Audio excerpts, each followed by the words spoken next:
আপনি কখনো এই মাসালা শুনেছেন যে আরবিতে কথা বলা সুন্নত? শুনেন নাই। যদি শুনে থাকেন ভুল শুনেছেন কারো কাছে। আরবিতে কথা বলা সুন্নত এটা মাসালা নাই, অথচ নবী সাল্লাল্লাহু আলাইহি ওয়াসাল্লাম আরবিতে কথা বলেছেন সবসময়। নবী করিম সাল্লাল্লাহু আলাইহি ওয়াসাল্লাম এর খাবার অভ্যাস যে ছিল একবারে স্বাভাবিক ছিল, একবারে স্বাভাবিক। নবী করিম সাল্লাল্লাহু আলাইহি ওয়াসাল্লামের খাবার অভ্যাসকে সুন্নত ঘোষণা করা হয়নি।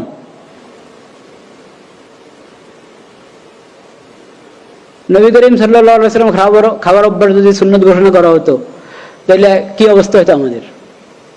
মাসকে মাস গিয়েছে, ঘরে উম্মুল মুমিনিনদের ঘরে আগুন জ্বলে নাই। আগুন জ্বলে না এর মানে ভাতের তো প্রশ্নে আসে না, ভাত তো সেখানে তেমন তখন ওটা চালের ইয়া ছিলই না, তেমন চালের অস্তিত্ব ছিল না তা না, কিন্তু রেওয়াজ ছিল না তেমন একটা। হলে রুটি জবের হকার, কিন্তু তাও আগুন জ্বলছে না, তো এর মানে রুটিও না, কি পানি আর খেজুর, সেটা কখনো আছে কখনো আছে না, আছে কখনো নাই, এই অবস্থা। কেন? এ না যে কোনো নবী করিম সাল্লাল্লাহু আলাইহি ওয়াসাল্লাম আর্থিক সংকট, সবসময় আর্থিক সংকট ছিল তা না। আল্লাহ তাআলা অনেক দান করেছেন নবী করিম সাল্লাল্লাহু আলাইহি ওয়াসাল্লামকে, কিন্তু নবী করিম সাল্লাল্লাহু আলাইহি ওয়াসাল্লাম দান করতে থাকতেন, উম্মুল মুমিনিনরা দান করতে থাকতেন, এত দান করতেন যে পরে দেখা যায় ঘরে হয়তো আজকে খেজুর দরকার, যে কয়জনের জন্য যে পরিমাণ খেজুর দরকার সেটাও হয়তো নাই, শুধু পানি আছে, বা খেজুর আছে আর পানি আছে। কিন্তু এটাকে নবী করিম সাল্লাল্লাহু আলাইহি ওয়াসাল্লাম সুন্নত ঘোষণা করেন নাই যে খেজুরেই তোমাদের প্রধান খাদ্য হবে, রুটিয়ে তোমাদের প্রধান খাদ্য হবে, জবের রুটি প্রধান খাদ্য হবে, ঘোষণা করা হয় না। কেন? এটা কঠিন হয়ে যাবে।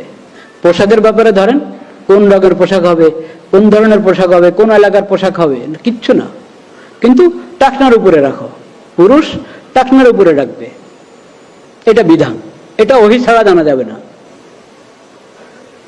এবং অমুসলিমদের যেটা এই নিদর্শন, ওই ধরনের কোনো কিছু তুমি গ্রহণ করো না, তুমি মুসলিম, এটা বিধান দিয়ে দিয়েছে।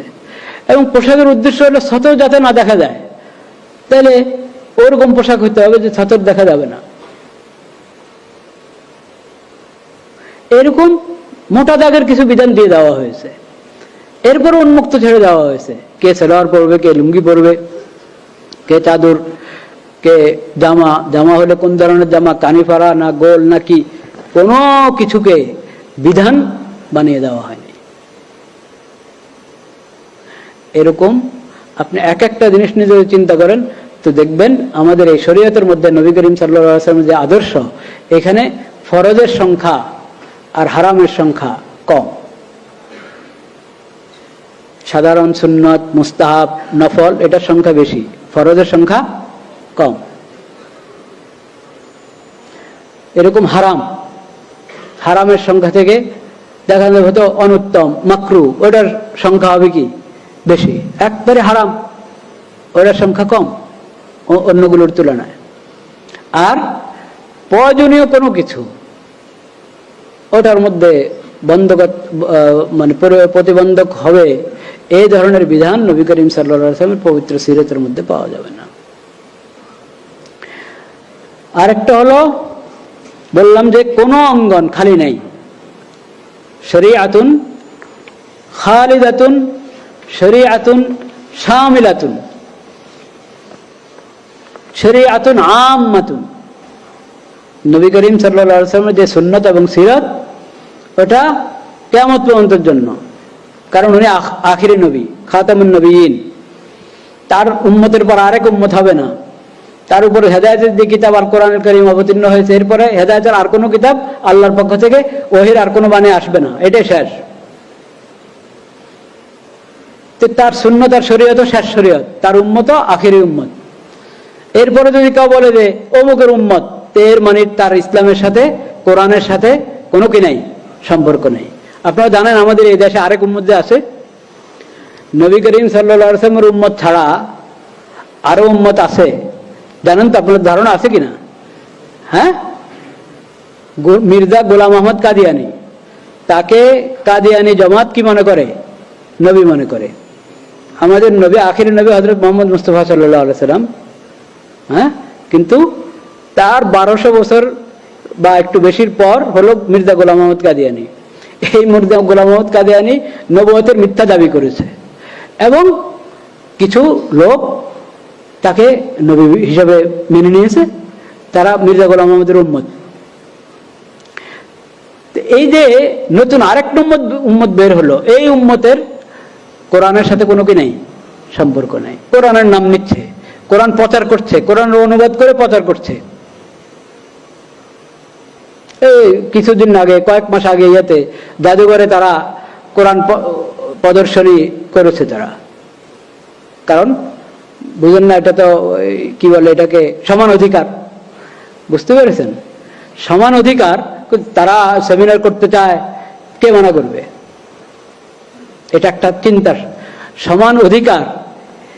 এই যে আমাদের নবী করিম সাল্লাল্লাহু আলাইহি ওয়াসাল্লামের সিরতের আরেক বৈশিষ্ট্য হলো তার শিখানো কোনো মৌলনীতি, শিখানো কোনো বিধান, তার শিখানো, তার দেওয়া কোনো পরিভাষা, এটার মধ্যে কোনো অস্পষ্টতা নেই। যে ওই শব্দের মারপ্যাচ দিয়ে, শব্দের অস্পষ্টতা দিয়ে, পরিভাষার অস্পষ্টতা দিয়ে মানুষকে কেউ ধোঁকা দিবে, প্রতারণা করবে, এই সুযোগ নেই। সব আলহামদুলিল্লাহিল্লাযী আনজালা আলা আবদিহিল কিতাব ওয়ালাম ইয়াজআল লাহু ইওয়াজা, ওয়ালাম ইয়াজআল লাহু ইওয়াজা। কোনো ধরনের বক্রতা, কোনো ধরনের অস্পষ্টতা, কোনো ধরনের কোনো খোঁজ ত্রুটি এখানে খুঁজে পাবে না এই সিরতের মধ্যে, এই শরীয়তের মধ্যে, আল্লাহর অবতীর্ণ করা এই কোরআনের মধ্যে।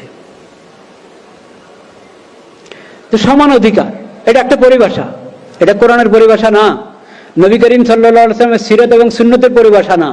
এই জন্য এটার মধ্যে অনেক অস্পষ্টতা। সমান অধিকারের ব্যাখ্যা করেন আপনি বসে বসে, এক একজন এক এক ব্যাখ্যা করবে। কাকে বলে সমান অধিকার? একটা পরিভাষা আপনি দিচ্ছেন, তাহলে এটার সঠিক ব্যাখ্যাও তো দিতে হবে, সঠিক মর্ম দিতে হবে। সমান অধিকার আপনি বলবেন প্রত্যেকে তার মতাদর্শ, তার মতবাদ, তার চিন্তা চেতনা, ওটা আপনার করার, তাবলীগ করার, প্রচার প্রসার করার অধিকার রাখে। আচ্ছা, যদি এই কথা আপনি দলিল দিয়ে সাব্যস্ত করতেই পারেন যে সবার অধিকার আছে, আমি এখন ওই তর্কে দিলাম না, কিন্তু আমি বলতে তাবলীগের অধিকার আছে, প্রতারণা করার অধিকার আছে, প্রতারণার অধিকার আছে।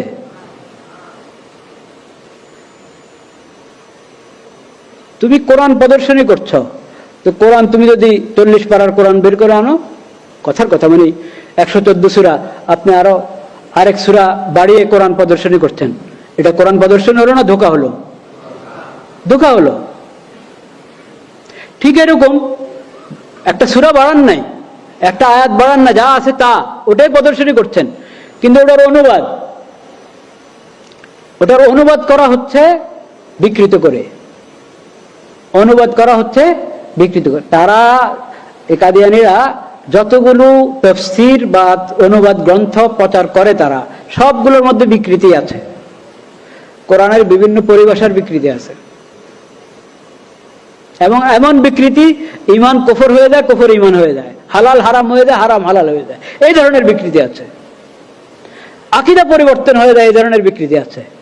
তো এটাকে কোরআন প্রদর্শনীর নামে, কোরআন অনুবাদ, কোরআন তাফসীরের প্রদর্শনীর নামে যদি প্রচার করা হয় এবং প্রদর্শনী করা হয়, তাহলে এটা কি তাবলীগ হলো না প্রতারণা হলো? প্রতারণা। তা আপনি সমান অধিকারের কথা বলে আপনি বলেন যে তারাও তো, তাদেরও একটা ধর্ম আছে, কাজে ওদের নাগরিক হিসাবে অধিকার রাখে এটা প্রচার করার, নাগরিক হিসাবে প্রচার করার অধিকার রাখে, মানুষকে ধোঁকা দেওয়ার অধিকার রাখে না। এটা কে বুঝবে?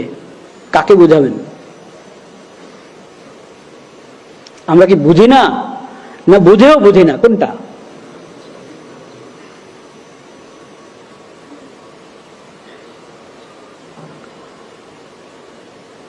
লা ইলাহা ইল্লাল্লাহ, লা ইলাহা ইল্লাল্লাহ, লা ইলাহা ইল্লাল্লাহ। যখন এই প্রসঙ্গটা এসেছেই, তা আমি আর একটা কথা বলে দিই। বক্সিবাজারে দেখবেন কেন্দ্র আছে, তারা নিজেদেরকে বলে আহমদিয়া মুসলিম জামাত।